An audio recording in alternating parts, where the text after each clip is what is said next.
Hello everyone, this is Prabha Singh M music star theory में आप सभी का स्वागत है। आज हम इस वीडियो में पंडित रविशंकर के बारे में डिस्कस करेंगे। पंडित रविशंकर से रिलेटेड जो भी इम्पोर्टेंट क्वेश्चन बनते हैं इस वीडियो में मैंने कवर करने की कोशिश की है। आई होप कि आपको ये वीडियो बहुत पसंद आएगी और आप प्लीज़ इस वीडियो को लाइक भी कीजिएगा और कमेंट भी कीजिएगा। तो हम स्टार्ट करते हैं। रविशंकर से रिलेटेड सारे इंपॉर्टेंट फैक्ट मैं इसमें बताऊंगी आपको। तो देखिए, रविशंकर का जन्म जो हुआ था 7 अप्रैल 1920 को। ठीक है, पंडित रविशंकर का अगर पूछा जाए कि संबंध किससे हैं तो ये सितार वादक थे। और इनके पिता अगर पूछा जाए तो इनके पिता जो थे श्याम शंकर थे। इनका जन्म जो हुआ था बंगाली ब्राह्मण परिवार में इनका जन्म हुआ था। और इंग्लैंड से बार एट लो की उपाधि इन्होंने प्राप्त की थी। आप सभी जानते हो अलाउद्दीन खां जो हैं वो इन्हीं के गुरु हैं, पंडित रविशंकर जी के। और जेनेवा विश्वविद्यालय से इन्होंने राजनीति शास्त्र में अनेक उपाधियाँ प्राप्त की थी। ठीक है, बंगाल ब्राह्मण परिवार में इनका जन्म हुआ था। देखो, ये गायन, वादन, नृत्य और वायलिन तक भी बजाते थे, क्योंकि वायलिन की शिक्षा इन्होंने बाद में किसी से ली थी। ये गायन भी करते थे, पहले ये नृत्य करते थे।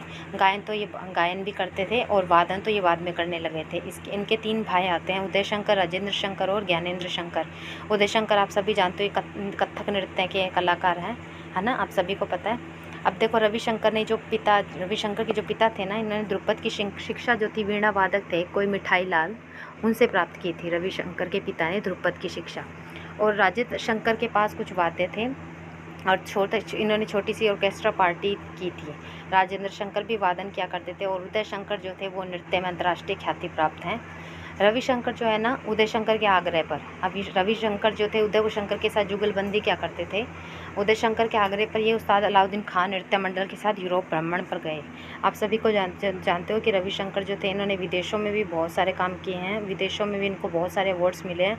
इनको विदेशों से कौन कौन से अवार्ड्स मिले मैंने सारे इस वीडियो में कवर करने की कोशिश की है।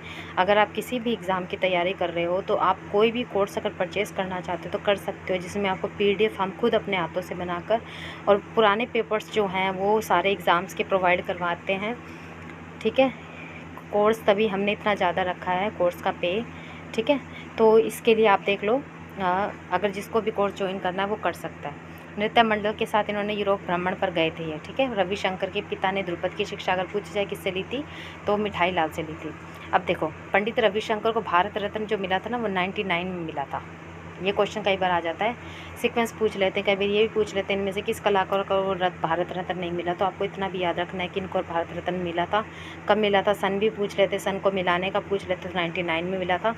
और दिसंबर 1939 को इन्होंने इलाहाबाद संगीत सम्मेलन में अली अकबर खां और रविशंकर के साथ जुगलबंदी का कार्यक्रम किया था। अली अकबर खां आप जानते हो अलाउद्दीन खां के पुत्र हैं। और 1939 से 44 तक इन्होंने लखनऊ रेडियो से इनके अनेक कार्यक्रम प्रसारण होते रहे थे। 1941 में इनका अन्नपूर्णा जी से विवाह हुआ था। अन्नपूर्णा कौन है? अन्नपूर्णा अलाउद्दीन खां की बेटी हैं। और अन्नपूर्णा जी क्या बजाती हैं? ये सरोद बजाती हैं। और 1982 तक तो इनका डाइवोर्स भी हो गया था। फिर उन्होंने किसी और से शादी करी थी, इनके कोई फ्रेंड थे, उन्हीं से शादी करी थी 1941 में अन्नपूर्णा ने। और रविशंकर की पुत्री भी पूछी जाती है। रविशंकर की पुत्री का नाम आप सभी को पता है, अनुष्का शंकर है ना। अन्नपूर्णा देवी का हाल ही में निधन भी हो गया था, पिछले साल ही इनकी डेथ हो गई थी अन्नपूर्णा देवी जी की।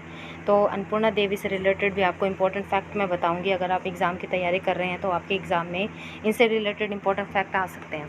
ठीक है, तो अब इसमें हमें याद करने की क्या ज़रूरत है। इलाहाबाद संगीत सम्मेलन में इन्होंने 1939 में जुगलबंदी की थी। इसमें इंपॉर्टेंट क्वेश्चन जो यही है कि इनकी पत्नी का नाम क्या था, तो अन्नपूर्णा था। इनका विवाह कब हुआ था? 1941 में हुआ था।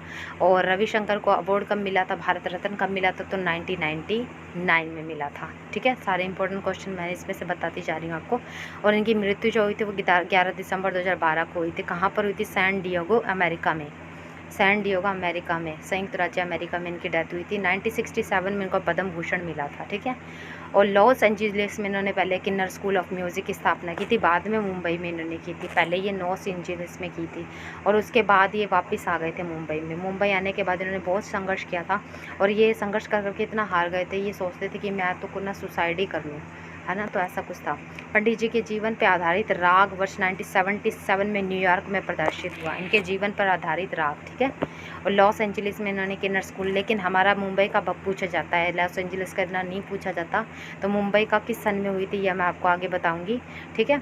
और इनको याद रखना पद्म भूषण कब मिला था, तो याद रखना इनको कौन कौन से अवार्ड मिले, भारत रत्न भी मिला, पद्म भूषण भी मिला, पद्म विभूषण भी मिला है, ठीक है। 1967 में मिला था। आपको सन याद रखना है, सन से क्वेश्चन बनता है, ठीक है। उसके अलावा अभी देखो रविशंकर जी जो हैं, इनके पुत्र का नाम शुभेंद्र शंकर था, ठीक है। पुत्र का नाम क्या था, शुभेंद्र शंकर। बेटी का नाम मैंने बता दिया, अनुष्का शंकर। 1944 के बाद रविशंकर जो थे ना, अपनी पुत्र व पत्नी के साथ मुंबई आ गए थे। मुंबई आने के बाद इन्होंने बहुत स्ट्रगल करा और इन्होंने यहाँ पर एक म्यूज़िकल सर्किल की स्थापना की थी। ये मतलब एक म्यूज़िकल सर्किल बनाया था। और उसके बाद क्या होता, रविशंकर ने इप्टा में प्रवेश किया। इप्टा नाम की कोई संस्था थी, वहाँ पर इन्होंने प्रवेश किया था पंडित रविशंकर जी ने, ठीक है। और इन्होंने क्या किया था, म्यूज़िकल से। कई बार क्वेश्चन पूछ रहे थे इप्टा का संबंध किस कलाकार से है, तो आपको याद रखना है रविशंकर जी से है। पुत्र का नाम पूछ लेंगे क्वेश्चन में, शुभेंद्र शंकर है। और अन्नपूर्णा के साथ ये तो नहीं पूछते इतना। म्यूज़िकल सर्किल का हमने इतना सुना नहीं, ज़्यादातर किन्नर म्यूज़िक स्कूल ऑफ म्यूज़िक का पूछा जाता है कि कहाँ स्थापना की थी, कौन से सन में की थी, वो क्वेश्चन ज़्यादा आता है। और इनकी शादी किससे हुई थी, इनकी पत्नी का नाम क्या था, इनकी पुत्री का नाम क्या था, और इनके गुरु, मेनली गुरु पूछे जाते हैं। गुरु जो आप सभी जानते हैं अलाउद्दीन खां हैं, जो कि सरोद वादक भी हैं और सितार वादक भी हैं, गायन भी करते थे, सारे इंस्ट्रूमेंट बजाते थे, ऐसा कोई इंस्ट्रूमेंट नहीं था जो नहीं बजाते थे। आप ये देखो रविशंकर, देख सकते हो आप, ठीक है। और इन्होंने पता है 8वां तार जो था मंद्र सप्तक का, वो सितार में लगाया था। 8वां तार मंद्र सप्तक का सितार में लगाया था, रविशंकर जी ने लगाया था। और इन्होंने काफ़ी सारी फिल्मों में संगीत दिया है। इन्होंने एक गांधी फिल्म है जो उसके लिए इनको क्या नाम है, ऑस्कर में इनका ये गया था, लेकिन मिला नहीं, वो ऐसा कुछ है। लेकिन वो फिल्म ऑस्कर के लिए गई थी संगीत में। 2 फिल्म में इन्होंने संगीत दिया था, वैसे तो बहुत सारी में दिया था। मेन तो नीचा नगर और धरती का लाल है, और एक गांधी भी आ जाती है। गांधी जो फिल्म आती है इनकी, वो दूर तक गई थी, ठीक है, कि ऑस्कर के लिए उनको मनोनीत किया गया था, आप ये कह सकते हैं, नॉमिनेट किया गया था उसको, ठीक है। गांधी फिल्म के बारे में पूछा जाए। और 1946 में क्या हुआ था, इन्होंने इप्टा को छोड़ दिया था और इंडियन नेशनल थिएटर में ये डायरेक्टर के 1946 में इन्होंने इप्टा छोड़ दिया था। और क्या किया था, इन्होंने इंडियन नेशनल थिएटर में ये शामिल हो गए थे। इन्होंने द डिस्कवरी ऑफ इंडिया, जो कि इन्होंने पंडित जवाहरलाल नेहरू की प्रसिद्ध पुस्तक है, उसके आधार पर इन्होंने क्या किया था, बैले तैयार किया था ना, द डिस्कवरी ऑफ इंडिया, ठीक है। 1946 में इन्होंने क्या किया था, इप्टा छोड़ दिया था, ठीक है, इप्टा छोड़ दिया था। और इंडियन नेशनल थिएटर में क्या हो गए थे, शामिल हो गए थे। इतना आपको इनके बारे में याद रखना। द डिस्कवरी ऑफ इंडिया किसकी बुक है, पंडित जवाहरलाल नेहरू की। और इन्हीं के आधार पर उन्होंने क्या किया था, बैले तैयार किया था। इंपॉर्टेंट चीज़ें ये पूछ सकते हैं, ठीक है। इप्टा छोड़ दिया था। बाकी 1949 में ये जब दिल्ली में थे, तो ये ऑल इंडिया रेडियो के डायरेक्टर के पद पर नियुक्त हुए थे। 1949 में ये दिल्ली में जब थे, तो ये ऑल इंडिया रेडियो के डायरेक्टर के पद पर नियुक्त हुए थे। और इन्होंने झंकार नामक म्यूज़िकल सर्किल बनाया था, जो आज किसके नाम से जाना जाता है, भारतीय कला केंद्र के नाम से जाना जाता है। अब ये झंकार क्वेश्चन शायद आपके लिए न्यू होगा। ऑल इंडिया रेडियो के पद पर ये कब नियुक्त हुए थे, ये भी न्यू होगा। सोवियत रूस 1954 में गए थे। 1963 में ये क्वेश्चन इंपॉर्टेंट है।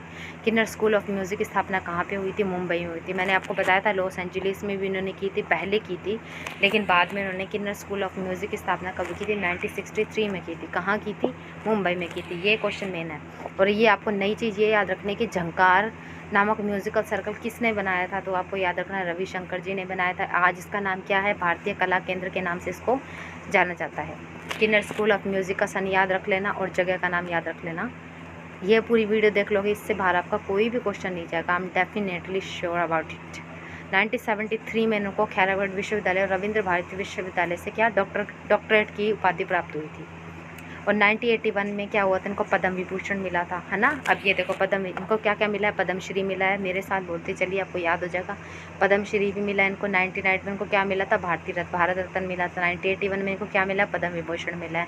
1981 में इनको क्या मिला है, पद्म विभूषण मिला है। और 1999 में इनको क्या मिला था, भारत रत्न मिला था। और किन्नर स्कूल ऑफ म्यूज़िक की स्थापना कब हुई थी, 1967 में हुई थी। कहाँ हुई, 1963 में हुई थी। कहाँ हुई थी, मुंबई में हुई थी। पहले इन्होंने कहाँ पे स्थापना की थी इसकी, लॉस एंजलिस में की थी। इनको डॉक्टरेट की खैरागढ़ विश्वविद्यालय से डॉक्टर की उपाधि, डॉक्टरेट कब प्राप्त हुई, 1973 में।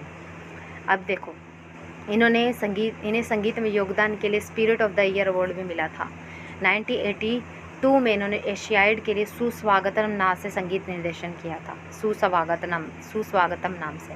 और 1996 में इनको global ambassador of music award मिला था, ग्लोबल एम्बेसडर ऑफ म्यूज़िक कब मिला था? 1996 में। 1982 में क्या मिला था इनको? इन्होंने एशियाड के लिए सुस्वागतम नाम से संगीत निर्देशन किया था, ठीक है। और इनको spirit of the year award भी मिला था, याद रखना आपको इनके बारे में।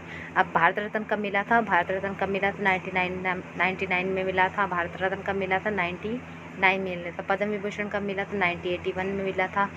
और म्यूज़िक स्कूल ऑफ कन्नड़ की स्थापना की थी 1963 में की थी, ठीक है। और 1977 से 1978 में इन्होंने बनारस में रिम्पा नामक संस्था की स्थापना की थी। 1977 से 1978 में बनारस में इन्होंने क्या किया था? रिम्पा नामक संस्था की स्थापना की थी। अब रिम्पा की फुल फॉर्म अगर पूछा जाए, अब ये क्वेश्चन दे सकते हैं। इप्टा भी बोली है मैंने, है ना, इप्टा भी करी है ना स्थापना, हो रही है रिम्पा भी की है। रिम्पा का फुल फॉर्म क्या है? Research institute of performing arts. एक मैंने क्वेश्चन इसमें मेंशन नहीं किया कि इन्होंने मंत्र सप्तक का 8वां तार सितार में लगाया था, ये इनका नया एक्सपेरिमेंट था। और इनके पुत्र का नाम शुभेंद्र शंकर था, जिनकी 15 दिसंबर 1992 को डेथ हो गई थी, ठीक है। और इनको काबुली वाला फिल्म को बर्लिन फिल्म समारोह में सिल्वर बियर मिला था। काबुली वाला फिल्म थी, इनमें सिल्वर बियर मिला था इस फिल्म के लिए उनको, ठीक है, इसमें फिल्म में संगीत निर्देशन करने के लिए। और रिम्पा नामक संस्था की स्थापना कब हुई थी? 1977 से 78 में बनारस में हुई थी। रिम्पा की full form research institute of performing arts, ठीक है। ये इंपॉर्टेंट क्वेश्चन है, फिल्म के याद रख लेना नाम, कई बार फिल्म का नाम दे देते हैं, ये जैसे करंटली क्वेश्चन बन जाता है कई बार, ठीक है। और उसके बाद अब देखते हैं हम इनमें फिल्में जो हैं उस जिसमें इन्होंने संगीत दिया था। पहली थी अनुराधा, गोदान, गांधी, धरती के लाल, मीरा, नीचा नगर। और बंगाली फिल्में अगर पूछी जाए तो चार्ली, पाथिर, पंचाली। इनकी प्रमुख विशेषता क्या थी? भाव पक्ष और कला पक्ष दोनों थी संगीत में, ठीक है। फिल्मों के नाम याद रख लिए, मैंने बताया था ना, गांधी के लिए इनको ऑस्कर के लिए वो भेजी गई थी फिल्म संगीत के लिए, ठीक है। और सितार में अगर लरज खरज का प्रयोग जो इन्होंने किया था सबसे पहले, सितार में लरज खरज का प्रयोग किसने किया था? रविशंकर जी ने किया था। और सितार में इन्होंने मीड़ का प्रयोग सर्वप्रथम इन्होंने अपने सितार में किया था। लरज खरज का प्रयोग, क्वेश्चन यहाँ से, मीड़ का प्रयोग भी इन्होंने किया था। लरज खरज का प्रयोग किसने किया था? रविशंकर जी ने किया था। मीड़ का प्रयोग सर्वप्रथम इन्होंने किसने किया था? ये भी रविशंकर जी ने ही किया था। 2001 में इनको क्या हुआ था? नाइटहुड की उपाधि मिली थी, ठीक है। नाइटहुड की उपाधि कब मिली थी इनको? 2001 में। ये क्वेश्चन पूछा जाता है, नाइटहुड की उपाधि 2001 में इनको नाइटहुड की उपाधि मिली थी। और 2002 में इनको तीसरी बार ग्रैमी अवार्ड मिला था। ग्रैमी अवार्ड आप जानते हो अमेरिका का बेस्ट अवार्ड माना जाता है, ग्रैमी अवार्ड। 2002 में इनको तीसरी बार मिला था। मायने रखती है बात, इन्होंने विदेशों में भी संगीत दिया था, ठीक है। और इन्होंने, इनके शिष्य जो थे वो आप सभी को पता, विष्णु मोहन भट्ट जो कि गिटार बजाते हैं, उनको भी इन्होंने सिखाया था। अब रविशंकर द्वारा लिखित ग्रंथ हम देख लेते हैं कौन कौन से। माई म्यूज़िक माई लाइफ, ये ग्रंथ जो है इनका इंग्लिश में है। और उसके बाद आता है राग अनुराग, ये किस में है? बंगाली भाषा में है। और रागमाला कौन सी लैंग्वेज में? ये अंग्रेजी लैंग्वेज में, रागमाला, ठीक है। रागमाला कौन सी लैंग्वेज में? अंग्रेजी में। और माई म्यूज़िक माई लाइफ कौन सी लैंग्वेज में? इंग्लिश में। राग अनुराग कौन सी लैंग्वेज में? बंगाली भाषा में। ये इंपॉर्टेंट फैक्ट इनके बारे में आपको याद रखना, ग्रंथ से पूछ लेते कई बार। माई म्यूज़िक माई लाइफ ग्रंथ किसका है? रविशंकर का। राग अनुराग ग्रंथ कौन सी भाषा में है? बंगाली भाषा में। माई म्यूज़िक माई लाइफ कौन सी लैंग्वेज में है? इंग्लिश लैंग्वेज में। रागमाला कौन सी लैंग्वेज में लिखा गया? अंग्रेजी। क्वेश्चन इस तरीके से बन जाते हैं, ठीक है। अब देखो रविशंकर द्वारा रचित रागें हम देख लेते कौन कौन सी है। इनके द्वारा रचित रागें जागेश्वरी, कामेश्वरी, परमेश्वरी। रविशंकर जी कहते हैं जागो, काम करो। इनके बाद याद रखना, जागो, काम करो। अगर कुछ लाइफ में करना चाहते हो जल्दी जागो, काम करो। ये ट्रिक बना देती मैं आपको। परम परमेश्वर में विश्वास करो। सुबह जल्दी उठो और तिलक लगाओ। फिर सुबह उठकर जल्दी से राग गाओ। नट भैरव गाओ, बैरागी भैरव गाओ, भैरव जब सम्मोहिनी, ये रागे गाओ, है ना। ऐसी ट्रिक से बना सकते हो आपको, क्योंकि कामेश्वरी, ऐसे रागे याद करने वाली बहुत हैं। अलाउद्दीन खां की भी अगर आप देखोगे बहुत सारी रागें इनसे मिलती जुलती है। अमजद अली की भी, अली अकबर खां की भी, बहुत सारी रागों के सब ने नए नए एक्सपेरिमेंट किए हैं। रविशंकर का हम कैसे कहेंगे? जागो, काम पे लग जाओ, परम पिता को याद करो, सुबह उठकर जल्दी से तिलक लगाओ, फिर सुबह उठकर कोई राग गाओ जिससे मन अच्छा हो, भैरव की पूजा करो, ऐसे कुछ भी बना सकते हैं। अब रविशंकर के शिष्य हम कैसे देखते हैं? इनके शिष्य में कौन आते हैं? श्री गोपाल कृष्ण, जो कि कौन है? वीणा वादक है। उमा शंकर मिश्र जो कौन है? ये एक सितार वादक है। विश्व मोहन भट्ट, ये आप सभी जानते हैं गिटार के हैं। विजय राघव राव, ये कौन है? ये बांसुरी वादक है। शमीम अहमद कौन है? ये सितार वादक हैं। कृष्णा चक्रवर्ती कौन है? ये भी सितार वादक हैं। अनुष्का शंकर जो कि इनकी पुत्री है, ये भी सितार वादक है। ये भी फ़ॉरेन में बहुत प्रोग्राम करती हैं, फ़ॉरेन में बहुत अच्छा का नाम कमाया इन्होंने भी। अनुष्का शंकर के बारे में आपने देखा ही होगा, उनकी सितार सुनना बहुत अच्छा बजाती हैं ये। विजय राघव राव कौन है? बांसुरी वादक। ये भी कई बार क्वेश्चन आ जाता है कि उमा शंकर मिश्र का संबंध किससे है, श्री गोपाल कृष्ण का संबंध किससे है, तो आपको ये भी याद रखना है। गोपाल कृष्ण का किससे है? वीणा वादक से है। उमा शंकर जी का किससे है? सितार से है। विश्व मोहन भट्ट गिटार, विजय राघव बांसुरी। उसके अलावा रविशंकर के गुरु कौन आते हैं? ये लास्ट में क्वेश्चन हमारा आता है। अलाउद्दीन खां जी हैं, रविशंकर जी के गुरु हैं, और ये सरोद वादक हैं। सितार भी इन्होंने बजाई है। इन्होंने वायलिन की शिक्षा भी नूलो गोपाल से ली थी। अलाउद्दीन खान ने वायलिन की शिक्षा नूलो गोपाल से ली थी। और इनके गुरु वज़ीर खां भी आ जाते हैं। अलाउद्दीन खां के गुरु वज़ीर खां, गायन की शिक्षा भी इन्होंने उनसे ली थी। ख्याल की शिक्षा वज़ीर खां से ली थी। ठीक है, थैंक यू सो मच। अगर आपको ये वीडियो अच्छी लगी है, मैंने बहुत इसमें मेहनत करी है, सारे इंपॉर्टेंट फैक्ट्स मैंने आपको इस रविशंकर के बारे में इसमें बताए हैं। अगर आपको ये वीडियो बिल्कुल पसंद भी आती है तो प्लीज़ आप कमेंट भी किया करो, लाइक भी कर दिया करो, शेयर भी किया करो, and please subscribe to my channel. अगर आप किसी भी कोर्स को परचेज़ करना चाहते हो तो आप मुझे कमेंट में बोल सकते हो। मैं आपको बहुत ही अच्छी प्रिपरेशन कराऊंगी, जिसमें मैं क्वेश्चंस प्रोवाइड कराती हूँ। मैं और मेरी सिस्टर, हम दोनों ही इस ग्रुप को चलाते हैं। आप टेलीग्राम ग्रुप को भी ज्वाइन कर सकते हो। Thank you so much for watching my video.